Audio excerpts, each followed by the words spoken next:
It all started with a pond when I was a kid. I used to come home from school and run out to the ponds and catch frogs, and basically I called myself a frog farmer, and that was where my love of nature was born.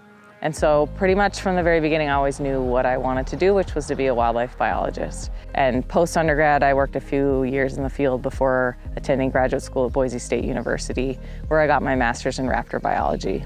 And from there, I spent a few years in Boise working for the Intermountain Bird Observatory before taking this job with Idaho, Department of Fish and Game in Salmon, Idaho.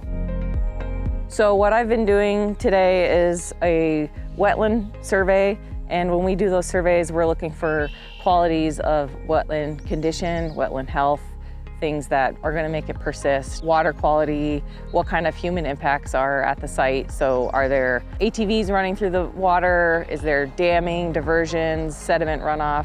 And then finally, and maybe the most exciting part, is when we do the survey, we're looking to quantify all amphibians and reptiles that we see during the survey. So everything from eggs to adults to juveniles of any amphibian species.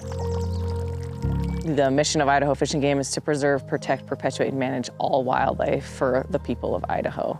Obviously, we do a lot with big game and the animals that are hunted and fished, but there's also a subsector of the department that's working on the non-game species. And that's what I'm really, really passionate about.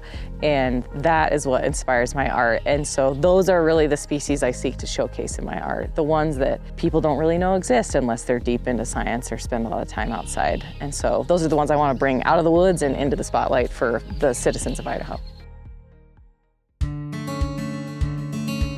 So I always drew as a kid, but other than a high school art class, I don't have any formal artistic training. I'm kind of self-taught. And really didn't pursue art professionally until I was a graduate student at Boise State. It kind of provided me inspiration through the subjects I was seeing in nature. Actually, one day I found a dead flicker, northern flicker on the ground, and all the feathers were so beautiful. I was like, wow, we always focus on the whole bird and never the individual feathers. My signature piece as Tempe Regan nature artist are these feather studies, where I focus on the feathers and the bird is kind of grayed out in graphite behind the feathers.